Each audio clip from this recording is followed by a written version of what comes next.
ये class total revision purpose के लिए बनाई गई है कि जिन बच्चों ने कुछ सिलेबस पूरा कर लिया है, अगर वो रिवीजन करना चाहें तो आधा घंटा के अंदर 3 चैप्टर खत्म कर देंगे। अगर ये क्लास आपको पसंद आती है तो आप नीचे कमेंट करेंगे, हम इसके आगे के 2 चैप्टर फिर से, ये पूरी फिजिकल केमिस्ट्री यानी पहला चैप्टर, दूसरा चैप्टर, तीसरा चैप्टर, ये तीनों चैप्टर को बेटा हम यहां पे पूरा क्लियर करेंगे। पूरा परिभाषा लेके, पूरी थ्योरी लेके, पूरी न्यूमेरिकल लेके सारी चीजें बताएंगे, कहां से क्या क्या आता है, कौन से टॉपिक पढ़ना है, कौन से टॉपिक नहीं पढ़ना है, और इतना ही पढ़ना है, इसके बाहर से पढ़ना भी नहीं है। तो ये पॉइंट ध्यान लो, क्योंकि ये चीजें बताना बहुत ज्यादा इंपॉर्टेंट होता है। बहुत सारा बच्चा बहुत डिस्टर्ब है कि भैया पढ़ना कितना है, कहां से पढ़ना है, किताब बहुत मोटी लग रही है, क्वेश्चन बैंक पढ़ते बैठते हैं, एक चैप्टर पढ़ने में 1 घंटा लग जाता है। तो ये एक ऐसी वीडियो है जो आपके एग्जाम बोर्ड के लिए, आपके एग्जाम को बहुत अच्छे से बूस्ट करेगी और आप प्रॉपर तरीके से बहुत बेहतरीन कर पाओगे। इस वजह से ये क्लास बनाई गई है। बच्चा पार्टी आपका टाइम बिल्कुल खराब नहीं करेंगे। ये 30 मिनट दिया गया है, लेकिन हम कोशिश करेंगे 30 मिनट के अंदर ही खत्म करने की। लेकिन अंदर खत्म करने का मतलब ये थोड़ी है कि बस दिखा के छोड़ देंगे, चीजों पे हम बात करते चलेंगे ताकि आपको सारी चीजें प्रॉपर तरीके से हो जाए और आपको प्रॉपर तरीके से रिवीजन हो जाए। बच्चा पार्टी अगर मैं बात करूं यहां पे, तो ये एक ऐसा टॉपिक है, ये फिजिकल केमिस्ट्री है, पूरी तरह से क्या है बेटा, ये फिजिकल केमिस्ट्री है। और आपको पता है कि कल इसी क्रम में शाम को 7 बजे लेकर आ रहा हूं आपके लिए एक महामैराथन 8 घंटे की, जहां पे चैप्टर तो पढ़ना आसान होता है लेकिन क्वेश्चन लगाना आसान नहीं होता है। जहां पे एक साथ, चाहे वो न्यूमेरिकल होगी, चाहे परिभाषा होगा, चाहे कॉन्सेप्ट होगा, चाहे वो 1 नंबर वाले क्वेश्चन होंगे, 2 नंबर वाले क्वेश्चन होंगे, 3 नंबर वाले क्वेश्चन होंगे, 4 नंबर वाले क्वेश्चन होंगे। ये क्लास देखने के बाद आपको फिर कोई क्लास नहीं देखनी पड़ेगी। जैसे हमने पीछे बोला था महामैराथन के लिए बात आती है, इसके अंदर हम पूरी रिएक्शन कन्वर्जन कैसे प्राप्त होता है, क्या होता है, ऐसे सारे क्वेश्चन करवाने वाले हैं 8 घंटे में। सोचो क्या क्या होगा। उस 8 घंटे के लिए हम प्रॉपर तरीके से दिल दिमाग डाटा तीनों को लेकर काम करेंगे। तो कल शाम 7 बजे इस सेशन को पहुंचाना तुम्हारा काम है। इंस्टाग्राम, व्हाट्सएप, टेलीग्राम, जहां जहां पहुंचाना चाहो पहुंचा सकते हो। कल शाम 7 बजे 10,000 से ज्यादा बच्चा आना चाहिए, बस ये हमारा। और आप लोगों ने हमेशा हमें प्यार दिया है, फिर से आपके सामने ये इंसान हाथ जोड़ के खड़ा हुआ है और आप लोगों ने बहुत आगे हमको किया, ट्रेंड पे लाया, उसके लिए बहुत तहे दिल से आपका स्वागत है बेटवा। स्टार्ट करते हैं बिना किसी टाइम को गवाए। सबसे पहले 99% अगर तुमने इसको रैपिड फायर रिवीजन के लिए किया तो ये प्रॉपर तरीके से यहां से आ जाएगा। इस बात को मैं बोलता हूं, टॉपिक यहां से फिक्स है, मतलब ये चीजें जो मैं बता रहा हूं वो फिक्स है। तो सबसे पहला चैप्टर हमारे पास क्या है बेटा, रैपिड फायर अध्याय 1, जिसका नाम है बिलियन। बिलियन यानी पहला चैप्टर है जो फिजिकल केमिस्ट्री है, जहां से न्यूमेरिकल परिभाषा दोनों पूछे जाते हैं प्रॉपर तरीके से। यहां से न्यूमेरिकल भी पूछा जाता है और परिभाषा भी पूछा जाता है। ये बातें तुम्हें पता होनी चाहिए सर जी, हाँ पूछा जाता है। चलिए जी स्टार्ट करते हैं बिना किसी दिक्कत से। सबसे पहला पॉइंट होता है हमारे पास बिलियन क्या होता है। बिलियन क्या होता है बेटा, 2 या 2 से अधिक पदार्थों का समांगी मिश्रण ही क्या कहलाता है, बिलियन। बिलियन में 2 तरह के घटक होते हैं, एक होता है विलेय, एक होता है विलायक। अब जनरली भाषा को सुनो, विलायक को हम ए से डिफाइन करते हैं और विलेय को हमेशा बी से डिफाइन करते हैं, ठीक है, ये बात तुम्हें पता होनी चाहिए। अब बात आती है विलेय क्या होती है। विलायक की मात्रा विलयन के अंदर क्या होती है बेटा, ज्यादा होती है, ये बातें तुम्हें पता होनी चाहिए। इसकी मात्रा क्या होती है बेटा, इसका मात्रा यहाँ पे कम होती है, बातें तुम्हें पता होनी चाहिए। चलो जी, अब आता है विलयन की सांद्रता। विलयन की सांद्रता में क्या होता है, कंसंट्रेशन टर्म ऑफ। अब बात होती है कि किसी भी विलयन को बनाने के लिए हमें किस मात्रा में कौन सी चीज मिलाई जाए, ठीक है, तो इसके लिए हमको पढ़ना पड़ता है। तो विलयन की सांद्रता का विलय के प्रति एकांक मात्रा में घुली हुई विलय की मात्रा को विलयन की हम क्या कहते हैं, सांद्रता कहते हैं। सांद्रता में हमें क्या क्या पढ़ना है, यहां पे तुम्हें पता है कि यहां पे हमें मोलरता, मोलरता, मोललता, मोललता, मोललता, मोललता, नॉर्मलता, नॉर्मलता, नॉर्मलता और मोल फ्रैक्शन यानी मोल अंश या प्रभाज जिसको बोलते हो। अंश और प्रभाज एक ही चीज है, इसको पढ़ना है, बस बात खत्म है, ठीक है, इसको हमें पढ़ना है प्रॉपर तरीके से, ठीक है, ठीक है जी। अब आती है यहाँ पे सबसे पहले क्या पढ़ेंगे हम, सबसे पहले हम पढ़ेंगे यहाँ पे मोलरता को। क्या पढ़ेंगे बेटा, हम मोलरता। मोलरता क्या होती है, किसी विलयन के प्रति लीटर में या 1000 ml बोल सकते हैं, यहाँ पे 1000 ml आयतन में उपस्थित विलेय के मोलों की संख्या को मोलरता कहते हैं। इसको हम कैपिटल M से डिफाइन करते हैं, ध्यान से सुनना, ठीक है, ठीक है। और मोलक संख्या क्या होती है तुम्हें पता होना चाहिए। मोलक संख्या होता है विलेय का द्रव्यमान अपान विलेय का अणुभार, यानी हम जहाँ लिखते हैं W/M, ये बातें तुम्हें पता होनी चाहिए, ठीक है। मोलरता बराबर फार्मूला क्या होता है बेटा, मोलरता बराबर फार्मूला होता है विलेय का मोलों की संख्या अपान विलयन का आयतन, किसमें, लीटर में होता है, ठीक है जी। मोलरता बराबर विलेय की मौलिक संख्या अपॉन बिलियन का आयतन, अगर मिलीलीटर में होगा तो वो 1000 में हो जाएगा, इस प्रकार से। और जनरली हम इसको क्या करते हैं, सुनो ध्यान से, आपको पता होगा अच्छी तरीके से। अगर मैं इसको लिखना चाहूँगा, विलेय की मौलिक संख्या क्या होता है, W/M होता है, तो यहाँ पे कैपिटल M बराबर हम क्या लिख देंगे, W/M लिख देंगे। बोलो हाँ सर जी। उसके बाद क्या कह रहा है, तो इसकी जगह हमने क्या लिख दिया, W/M। उसके बाद क्या है यहाँ पे, इंटू में 1000 है, इंटू हमने लिख दिया 1000 बटा क्या है, बिलियन का आयतन। बिलियन का आयतन क्या होता है बेटा, इंटू में बी होता है। तो एक फार्मूला हमारे पास ये बन के आता है, ये बातें ध्यान देना। तो बिलियन का जो आयतन होता है बेटा, उसको हम 20 डिफाइन करते हैं। विलेय का जो मौलिक संख्या होता है वो W/M होता है। ठीक, ये बातें तुम्हें पता होनी चाहिए। चलो जी आगे बढ़ा जाए बेटा, बोलो हाँ सर जी। फिर हमारे पास क्या होती है, मोललता होती है। मोललता क्या होती है, मोललता होता है विलायक के 1000 ग्राम या 1 किलोग्राम में घुलित विलेय के मोलों की संख्या को मोललता कहते हैं। ये विलायक में घुल रहा है, ठीक है भैया, ठीक है। सिन वही चीज है, यहाँ पे मोललता होता है विलेय का मोलपान, विलायक का कुल द्रव्यमान, यहाँ पे ये W होता है। ये बातें पता होनी चाहिए। सेम जैसे हमने पीछे बताया था उसी तरह हम फार्मूला यहाँ पे बना लेने। M बराबर क्या हो जाएगा, विलेय की मौलिक संख्या अपान विलायक का द्रव्यमान, अगर ये ग्राम में होगा तो यहाँ पे 1000 से मल्टीप्लाई कर देंगे, ठीक है भैया। उसके बाद मोलरता बराबर हम एक फार्मूला बनाएंगे यहाँ पे, क्या वही सेम, विलेय का मोल क्या होता है, W/M होता है, सबको पता है, ठीक है। तो फार्मूला यहाँ पे क्या लिख देंगे, जनरली W/M और इंटू में क्या हो जाएगा 1000 बटे में जो विलायक का द्रव्यमान होता है क्या होता है बेटा, वो कैपिटल W होता है। तो यहाँ पे हम जहाँ B होता था वहाँ कैपिटल W रख देंगे, तो एक फार्मूला हमारे पास ये आ जाएगा। और यही फार्मूला बार बार यूज किया जाता है, इस बात को ध्यान देना। चलो जी आगे बढ़ लिया जाए, आगे बढ़ते हैं। हमारे पास नॉर्मलता आ गया। नॉर्मलता को हमने बहुत बेहतरीन तरीके से देखा है, आपको पता होना चाहिए यहाँ पे। तो किसी निश्चित ताप पर बिलियन के प्रति लीटर में विलेय ग्राम तुल्यांकों की संख्या का उस तापमान बिलियन की नॉर्मलता कहते हैं। नॉर्मलता का फार्मूला होता है विलेय का ग्राम तुल्यांकों की संख्या अपान बिलियन का आयतन, किसमें है ये, लीटर में, ठीक है। यहाँ पे नॉर्मलता बराबर सेम फार्मूला वही दिया गया है।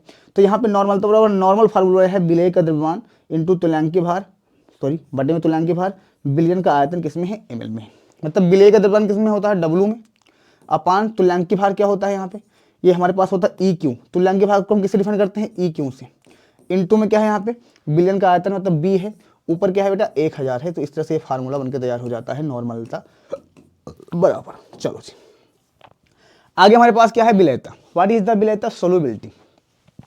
विलेयता मतलब होती है किसी भी पानी के अंदर हम किसी भी गैस हो, द्रव हो या ठोस हो, उसके अंदर हम कितना घोले हैं, ये चीजें ये बताती है, ठीक है जी। तो यहाँ पे जो हम बात करने वाले हैं विलेयता, विलेयता के अंदर हमको 3 चीज पढ़नी होती है। हेनरी का नियम पढ़ना होता है, हेनरी का नियम होता है इसके अंदर, हेनरी का नियम होता है। उसके बाद हमारे पास क्या होता है, राउल्ट का नियम होता है, राउल्ट का होता है। फिर हमारे पास होता है यहाँ पे अणुसंख्या गुणधर्म, ठीक है। क्या होता है बेटा, अणुसंख्या गुणधर्म होता है, ये प्रॉपर तुम्हें पता होनी चाहिए, ठीक है जी। आ जाओ स्टार्ट करते हैं। सबसे पहले हेनरी नियम क्या होता है, चलो। हेनरी नियम होता है, इस नियम के अनुसार स्थिर ताप पर किसी गैस के जो द्रव में घुलनशीलता या विलेयता होती है गैस के दाब के समानुपाती होती है। मतलब गैस के दाब, दाब होता है P, समानुपाती होती है क्या, गैस की मोल अंश। क्या होती है, स्थिर ताप पर किसी गैस की द्रव में घुलनशीलता, तो गैस की जो मात्रा होती है उसको हम XG मोल अंश। अगर जहां पे लिखा गया है गैस की जो मात्रा है, यहाँ पे सुनो ध्यान से, जो गैस की मात्रा है ना, ये केमिस्ट्री भाषा में गैस का मोल अंश बोला जाएगा। गैस का मोल अंश क्या बोला जाएगा बेटा, यहाँ पे मोल अंश बोला जाएगा। और गैस का जो मोल अंश क्या होता है, समानुपाती होता है किसके, उसमें जो दाब लगा होता है, तो समानुपाती हो गया। अब गैस का मोल अंश क्या होगा, मोल अंश क्या होता है, X होता है, और गैस क्या है तो यहाँ पे XG लिख देंगे, ठीक है। तो प्रोपोर्शन क्या हो जाएगा, यहाँ पे XG हो जाएगा। P बराबर, ये प्रोपोर्शन के साथ हटाएंगे, यहाँ पे आ जाएगा KH, यहाँ पे आ जाएगा XG। KH क्या होता है यहाँ पे, हेनरी स्थिरांक होता है, बातें पता होनी चाहिए। दिस इज द हेनरी स्थिरांक होता है, ठीक है बेटा। आगे बढ़ लें, चलो। कह रहे हैं हेनरी के नियम की सीमाएं क्या होता है। हेनरी नियम बहुत निम्न ताप पर लागू नहीं होता, दाब का मान बहुत अधिक होने पर भी ये नाम काम नहीं करता। निम्न, यह नियम तभी लागू होता है जब गैस की विलेयता का मान विलायक में बहुत कम होता है। यह नियम उन विलेयों पर लागू नहीं होता है जिन पे विलेय विलायक दोनों रासायनिक अभिक्रिया कर सकते हैं, ठीक है। उसके बाद आता है कि इसके अनुप्रयोग क्या होता है, ठीक है। इसके जो होता है अनुप्रयोग, इसका अनुप्रयोग मतलब इसका प्रयोग कहाँ कहाँ होता है। तो देखो इसका प्रयोग तुम लोग करते हो कहाँ पे, एक पेय पदार्थ में करते हो। पेय पदार्थ का मतलब क्या होता है गुरुजी, पेय पदार्थ का मतलब होता है बेटा जो कोल्ड ड्रिंक पीते हो ना, कोल्ड ड्रिंक जो आप कोको कोला पीते हो, स्टिंग पीते हो, वहाँ पे होता है। दूसरा कहाँ होता है, जो गोताखोर होते हैं समुद्र में जो होते हैं उनके लिए यूज किया जाता है, ठीक है। तीसरा इसका उपयोग होता है पर्वतारोही के लिए। किसके लिए बेटा, पर्वतारोही के लिए इसका उपयोग किया जाता है। बोलो हाँ सर जी, ये बातें आपकी क्लियर है। चलो जी, राउल्ट का नियम, किसी निश्चित ताप पर, क्या है बेटा यहाँ पे, किसी निश्चित ताप पर शुद्ध विलयन के किसी घटक का आंशिक वाष्प दाब उसके मूल प्रभार के समानुपाती होता है। इसके लिए फार्मूला होता है पी टोटल बराबर P1 not x1 plus P2 not x2। इसको हमेशा के लिए याद कर लो बस, और कुछ तुम्हें करना नहीं है, ठीक है। चलिए आगे हमारे पास होता है आदर्श विलयन होता है। आदर्श विलयन किसे कहते हैं, ऐसे विलयन जो राउल के नियम को क्या करते हैं बेटा, पालन करते हैं, उन्हें हम आदर्श विलयन बोलते हैं। इस बात का ध्यान देना। ये कैसे, टॉलूइन एथिल ब्रोमाइड, ये सारी चीजें इसके एग्जाम्पल है। यहाँ पे डेल्टा H बराबर मिश्रण, उसमें परिवर्तन नहीं होता, या यहाँ भी होता है, V में परिवर्तन, आयतन में परिवर्तन नहीं होता है, ठीक है जी। अनादर्श में सेम चीजें आप लिख सकते हो। चलो जी, अब आता है विलयन के महत्वपूर्ण और संख्या गुणधर्म। वाष्प दाब में अपेक्षित अवनमन, क्वथनांक में उन्नयन, हिमांक में अवनमन, प्राशन दाब, ये होता है हमारे पास और संख्या गुण धर्म होता है। अब बात आती है और संख्या गुणधर्म क्या किसे कहते हैं, और संख्या गुणधर्म किसे कहते हैं, ऐसे विलयन जो अणुओं की संख्या पर निर्भर करते हैं। क्या लिखोगे यहाँ पे, ऐसे विलयन जो अणुओं की संख्या पर निर्भर करते हैं, अणुओं की संख्या पर निर्भर करते हैं, संख्या पर निर्भर करते हैं, उन्हें अणु संख्या गुणधर्म कहते हैं। क्लियर मेरी बातें, निर्भर करते हैं, बोलो हाँ सर जी। इतनी बातें क्लियर है क्या, जल्दी बोलो हाँ सर जी, इतनी बातें क्लियर है, ठीक है जी। जैसे हमारे पास है वाष्प दाब में अपेक्षित अवनमन, क्वथनांक में उन्नयन है, हिमांक में अवनमन है, पराशरण दाब, ये चारों चीजें। वाष्प दाब का अपेक्षित अवनमन का मतलब होता है कि वाष्प दाब में कमी आना। वाष्प दाब अपेक्षित अवनमन का मतलब होता है वाष्प दाब में कमी आना। जब किसी विलायक में कोई आवासशील पदार्थ घोला जाता है तो विलयन का वाष्प दाब कम हो जाता है। इस घटना को वाष्प दाब का अवनमन कहते हैं। आवासशील पदार्थ का मतलब यहाँ पे क्या है जी, आवाष्पशील पदार्थ का मतलब होता है कि जो वाष्पित नहीं होता। आवासशील पदार्थ क्या होता है बेटा, जो वाष्पित नहीं होता है। जैसे हमारे पास हो गया नमक, ठीक है, ग्लूकोज, ये सारे वाष्पित नहीं होते हैं, बातें पता होनी चाहिए, ठीक है जी। अब यहाँ पे सिंपल याद रखना, पी नॉट बराबर पी एस अपान का पी नॉट एक फार्मूला होता है, बराबर यहाँ पे होता है एक्स। इसको लिख सकते हैं एन अपान कैपिटल एन, ठीक है, और इसको लिख सकते हैं डब्ल्यू इंटू में एम अपान एम इंटू में डब्ल्यू, ऊपर 1 ये 2 ये 1 ये 2 ऐसे, ठीक है जी। चलो, क्वथनांक में उन्नयन होता है elevation in the boiling point, जिसको हम डेल्टा टीवी से डिफाइन करते हैं, ध्यान देना। ये डेल्टा टीवी से डिफाइन किया जाता है कौन, क्वथनांक में उन्नयन। क्या कह रहा है यहाँ पे, किसी शुद्ध विलायक में आवासशील विलय को घोलने पर विलयन का वाष्प दाब में कम हो जाता है, इसी कारण विलयन का क्वथनांक बढ़ जाता है। किसी विलायक के क्वथनांक में उत्पन्न इस विधि को विलायक के क्वथनांक में उन्नयन कहा जाता है। इसको डेल्टा टीवी से क्या कर प्रदर्शित किया जाता है, और ये प्रपोर्शन होता है स्मॉल एम के। स्मॉल एम क्या होती है बेटा, दिस इज द मोललता, क्या होती है, मोललता के समानुपाती होती है।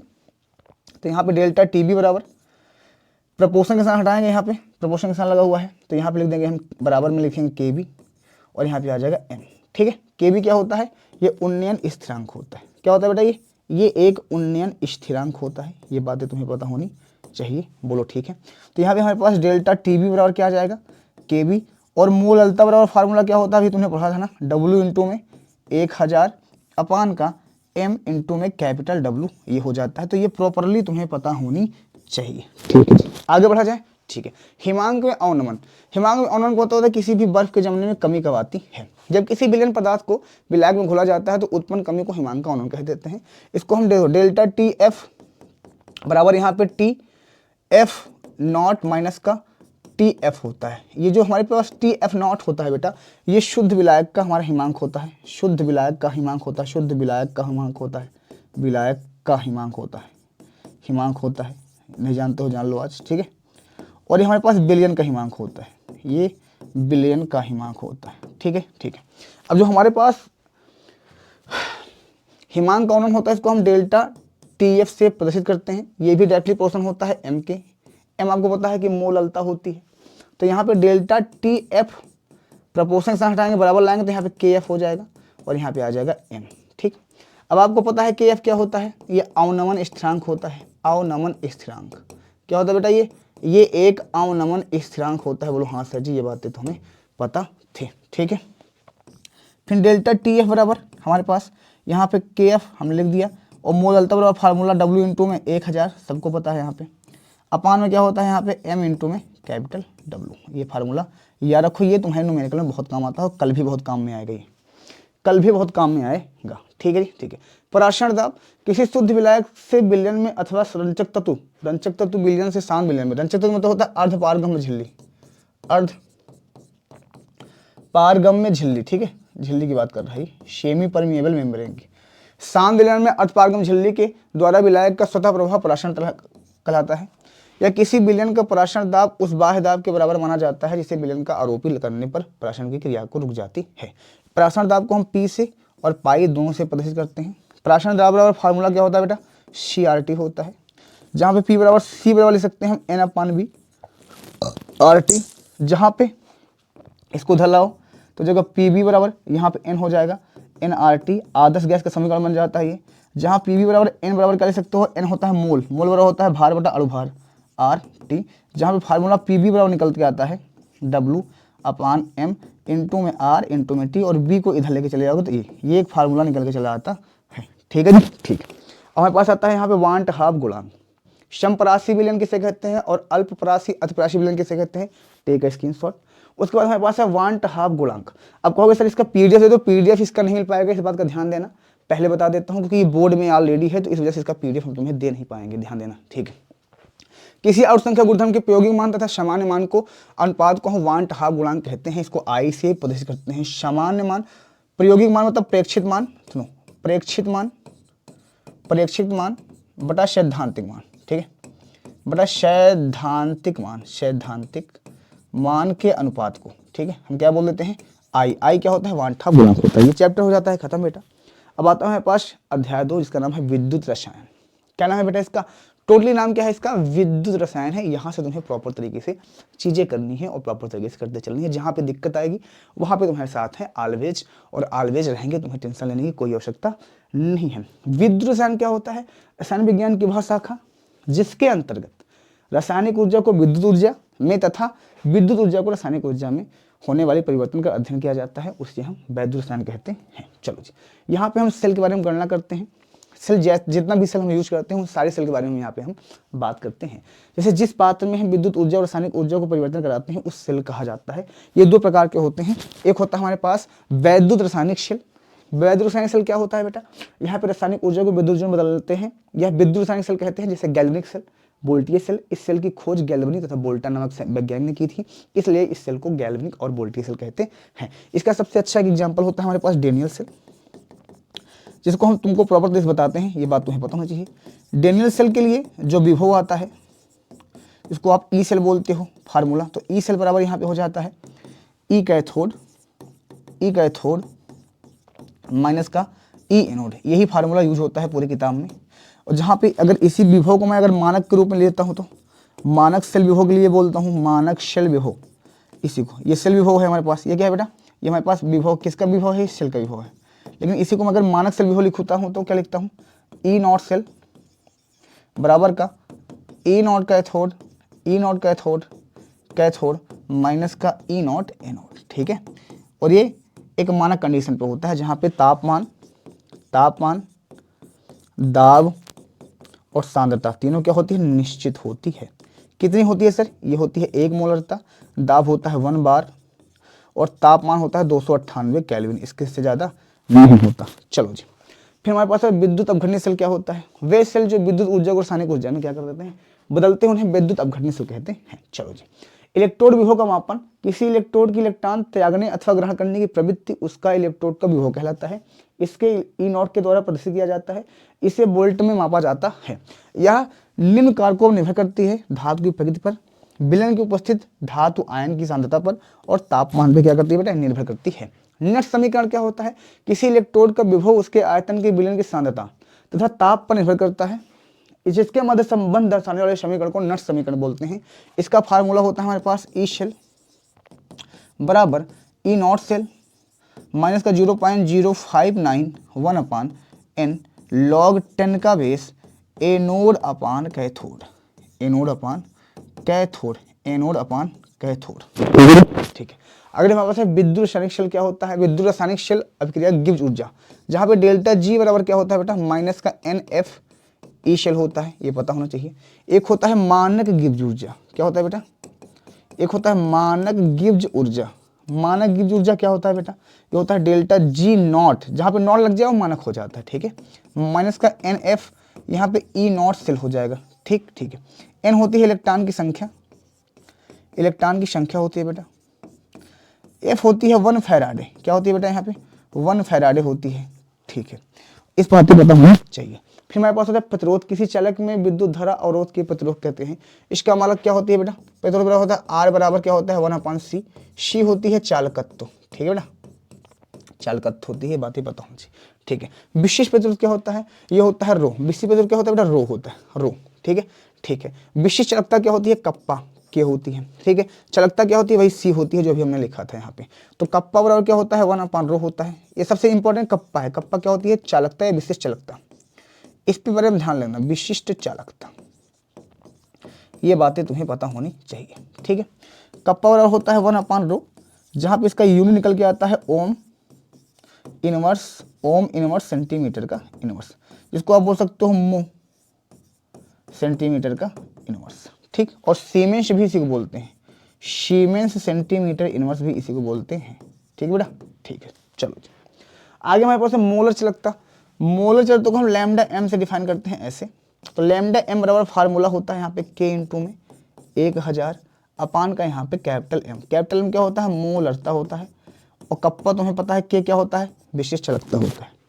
तो लैंग की चालकता क्या होता है, इसको हम ई क्यू से डिफाइन करते हैं यहाँ पे, लैम्डा ई क्यू ऐसे, ठीक है।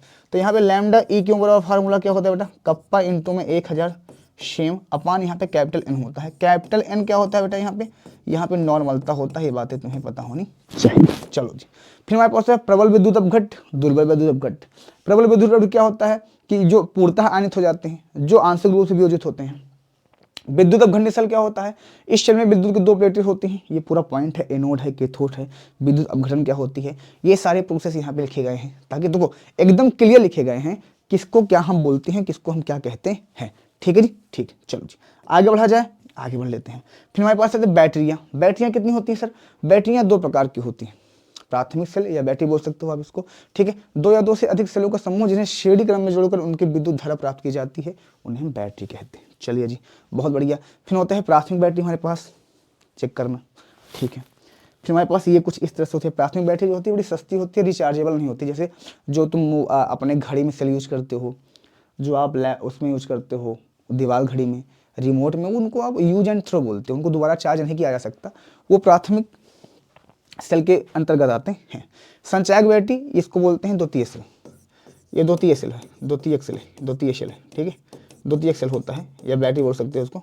तो ये क्या होता है, ये पुनः आविष्कृत किया जा सकता है, जैसे मोबाइल की बैटरी होती है, तुम्हारे घर में लगा हुआ इन्वर्टर की बैटरी होती है, बहुत सारे हमारे पास इमरजेंसी होती हैं लाइट वाली, उनको हम दोबारा चार्ज कर सकते हैं, तो वहाँ पे इन सारी चीज़ों का यूज किया जाता है, ठीक है जी। फिर हमारे पास क्या होता है यहाँ पे ईंधन सेल, क्या होता है वे सेल जिनमें हाइड्रोजन और मीथेन आदि गैसें ईंधनों के दहन से प्राप्त ऊर्जा को सीधे विद्युत ऊर्जा में परिवर्तित किया करती हैं, उन्हें ईंधन सेल कहा जाता है। ईंधन सेल की विशेषताएं क्या होती है, प्रदूषण रहित कार्य प्रणाली होती है, ये पूछा जाता है, मतलब ये ज़्यादा प्रदूषण फैलाती नहीं है। बाकी के जो इंजन है वो प्रदूषण फैलाते हैं, लेकिन ये प्रदूषण नहीं फैलाती है। उच्च दक्षता, ज़्यादा एनर्जी देती है, और ऊर्जा के सतत स्रोत, और ऊर्जा को क्या करती है, ये लगातार विद्युत ऊर्जा उत्पन्न करती रहती है, तो मतलब थोड़ा आसान होता है, ठीक है जी। फिर हमारे पास आता है संक्षारण। संक्षारण मतलब होता है धीरे धीरे किसी भी चीज़ में जंग लग जाने, जैसे लोहा होता है धीरे धीरे क्या होता है नमीकरण, उसमें जंग लगना स्टार्ट हो जाता है, तो उसी को हम संक्षारण बोल देते हैं, ठीक है बेटा। तो ये प्रॉपर हो गया तुम्हारे पास 2 चैप्टर खत्म। हमारे पास स्टार्ट होता है तीसरा चैप्टर, अध्याय 3 रासायनिक बल गतिकी। जहाँ पे गतिकी शब्द आता है वो हमेशा समझ लेना कि स्पीड के बारे में बात करेगा या किसी के मोशन के बारे में बात करेगा, वेग वेलोसिटी के बारे में बात करेगा। रासायनिक बल गतिकी क्या होता है, रसायन विज्ञान की वह शाखा जिसके अंतर्गत अभिक्रिया की दर एवं क्रियाविधि का हम अध्ययन करते हैं, ठीक है। रासायनिक बल गतिकी कहलाता है। इसमें हम अभिक्रिया के वेग के बारे में बात करते हैं कि कोई भी अगर रिएक्शन अगर हो रही है तो उस रिएक्शन को होने में कितना टाइम लगता है, उसके लिए हम इसको पढ़ते हैं प्रॉपर तरीके से, ठीक है जी, ठीक है। जैसे रासायनिक अभिक्रिया का वेग, इकाई समय अंतराल में अभिकारक या उत्पाद की मोल सांद्रता में परिवर्तन को रासायनिक अभिक्रिया की दर कहते हैं, ठीक है जी, ठीक है। एक होता है औसत दर हमारे यहाँ पर, एक होता है औसत दर, और एक होता है हमारे पास ताक्षणिक और औसत दोनों होता है, ये बातें पता होनी चाहिए। इसको हम delta R upon delta T बोलते हैं, ये माइनस में होता है। इसको हम डेल्टा पी अपान और डेल्टा टी बोल सकते हैं, प्लस में होता है। सेम चीज़ें माइनस का d r upon d t होता है, differentiation with respect to time. ये प्लस में हमारे पास डी पी अपान क्या होता है बेटा, डी टी होता है। प्रॉपर तुम्हें पता होनी चाहिए। चलो जी, अब क्रिया को वेग को प्रभावित करने वाले कारक क्या है? अभिकारक की सांद्रता, ताप का प्रभाव, अभिकारकों का क्षेत्रफल और उत्प्रेरक का प्रभाव। ठीक है, अब क्रिया कोटि क्या होती है? अब क्रिया को कोटि को हम हमेशा एन से डिफाइन करते हैं, और एन एक भी हो सकता है, दो हो सकता है, तीन हो सकता है, चार हो सकता है, और माइनस में भी हो सकता है, भिन्न में भी हो सकता है, दशमलव में भी हो सकता है। तो ये कोटि होती है। ठीक है जी। चलो जी, अब क्रिया की आणविकता क्या होती है? अब क्रिया की आणविकता एक संख्या जो भी होगी पूर्णांक होगी, मतलब वो 1 से स्टार्ट होगी 100 तक हो सकती है। ठीक है, 0 नहीं हो सकती है, माइनस में नहीं हो सकती है, दशमलव में भी नहीं हो सकती है, ये सब नहीं होगी। ठीक है जी। चलो जी, आगे हमारे पास शून्य कोटि की अभिक्रिया क्या होती है? यदि किसी अभिक्रिया के वेग अभिकारकों की सांद्रता पर निर्भर नहीं करता है तो हम शून्य कोटि की अभिक्रिया कहते हैं। ठीक है जी। ठीक है, यहाँ प्रथम कोटि की अभिक्रिया क्या होती है? यदि वह रासायनिक अभिक्रिया जिनमें अभिकारक की दर अभिकारक के प्रथम सांद्रता की घात के समानुपाती होता है, प्रथम कोटि की अभिक्रिया कहलाती है। जहाँ पे अभिक्रिया की दर बराबर हम लिखते हैं के, आर का पावर यहाँ पे लिख देंगे हम 1, तो ये हमारे पास प्रथम कोटि की अभिक्रिया है। इसी तरह अगर मैं शून्य कोटि की अभिक्रिया लिखूंगा तो के, यहाँ आर का बराबर हम लिख देंगे 0। अब जिसकी घात 0 होती है उसकी वैल्यू 1 हो जाती है, तो तुमको पता होना चाहिए आर बराबर के हो जाएगा। तो यहाँ पे अभिकारक की जो सांद्रता होती है और वेग का जो स्थिरांक होती है, अभिक्रिया की जो दर होती है और जो वेग स्थिरांक होता है, दोनों आपस में बराबर होते हैं। ठीक है, यहाँ तक कोई दिक्कत किसी प्राणी को? सर जी हमें तो नहीं लगता यहाँ तक किसी को दिक्कत होनी चाहिए। ठीक है जी, आगे बढ़ लिया जाए, आगे बढ़ते हैं। अब क्रिया की अर्ध आयु देखो, सबसे पहले यहाँ पे एक फार्मूला पता होना चाहिए तुम्हें, के बराबर 2.30 का 3 प्रथम कोटि की अभिक्रिया के लिए फार्मूला होता है जो बहुत ज़्यादा इंपॉर्टेंट होता है, ए अपान ए माइनस का एक्स। ठीक, जहाँ ए हमारे पास प्रारंभिक सांद्रता होती है। ये फार्मूला बहुत ट्रेंडिंग पे रहता है, प्रारंभिक सांद्रता होती है, और ये बार बार पूछा भी जाता है, इस वजह से तुम्हें पढ़ना पड़ेगा। और ये बची हुई सांद्रता होती है। क्या होती है बेटा? ये बची हुई सांद्रता होती है। प्रॉपर तरीके से तुम्हें ये भी पता होनी चाहिए। ठीक है जी। ठीक है, उसके बाद है अभिक्रिया की अर्ध आयु। इसके लिए फार्मूला क्या होता है? के बराबर होता है यहाँ पे 0.693 अपान अर्ध आयु मतलब टी हाफ। अर्ध आयु को टी हाफ को हम क्या बोलते हैं बेटा? अर्ध आयु बोलते हैं। ये बातें तुम्हें पता होनी चाहिए। ठीक है जी। एक चीज और ध्यान देना, शून्य कोटि के लिए जो हमारे पास फार्मूला निकल के आता है वो आता है मोल लीटर का इनवर्स सेकंड का इनवर्स। अगर किसी के लास्ट में अगर ये लिखा होगा तो जान लेना कि ये शून्य कोटि की अभिक्रिया है। और प्रथम कोटि के लिए हम सेकंड का इनवर्स लगाते हैं। क्या लगाते हैं? सेकंड का इनवर्स लगा सकते हैं वहाँ पे, या मिनट का इनवर्स लगा सकते हैं। समय का ही इनवर्स होगा या ईयर का इनवर्स होगा, तो समय का जो भी इनवर्स होगा उसको हम लगाते हैं। ठीक है बेटा? ठीक है। आर्हेनियस के टक्करों का सिद्धांत, this is the very very important. Arrhenius जो होता है वो उसके टक्कर का सिद्धांत क्या होता है? जब अभिकारक की अणु आपस में टकराती हैं तभी अभिक्रिया होती है। इनके कहने का मतलब ये होता है, इसको हम कोलाइजन थ्योरी के नाम से भी जानते हैं। कोलाइजन थ्योरी के नाम से भी जानते हैं। ये कोलाइजन थ्योरी होती है, तो ये बड़ा इंपॉर्टेंट होता है। ठीक है जी। ठीक है, चलो फिर हमारे पास क्या होता है, आगे आ जाते हैं। देहली ऊर्जा क्या होती है? अभिक्रिया संपन्न कराने के अणु में उपस्थित न्यूनतम ऊर्जा को हम देहली ऊर्जा कहते हैं। ठीक है जी। संकीर्ण ऊर्जा क्या होता है? इसको हम ई ए से प्रदर्शित करते हैं हम संकीर्ण ऊर्जा को। ये इंपॉर्टेंट है। ठीक है, एक्टिवेशन एनर्जी। संकीर्ण ऊर्जा ऊर्जा की वह न्यूनतम मात्रा है जो देहली ऊर्जा से कम ऊर्जा वाले अणुओं को प्राप्त करनी पड़ती है, जिसमें ऊर्जा अवरोधक को पार कर सके। संकीर्ण ऊर्जा बराबर देहली ऊर्जा माइनस के अभिकारक में कुल ऊर्जा होती है। ऊर्जा अवरोधक क्या होता है? ऊर्जा अवरोध वह न्यूनतम ऊर्जा है जिसे पार करने के लिए बाद ही अभिकारक उत्पाद में परिवर्तित होता है, ऊर्जा अवरोध कहलाता है। ऊष्मा छेपी और ऊष्मा शोषी, तुम पहले से जानते होगे। ठीक है जी। आर्हेनियस का समीकरण, आर्हेनियस का समीकरण क्या होता है बेटा? के बराबर तुम्हें पता होना चाहिए यहाँ पे ए ई माइनस का ई ए अपान का आर टी होता है, ये पता होना चाहिए तुम्हें। ठीक है, ये आर्हेनियस का समीकरण होता है। और यहाँ पे तुम्हें ताप से संबंधित अगर इसका फार्मूला चाहिए तो पता होना चाहिए लॉग K2 अपान K1 बराबर यहाँ पे क्या होता है? ई ए अपान, बहुत इंपॉर्टेंट फार्मूला है ये बहुत ट्रेंडिंग में रहता है।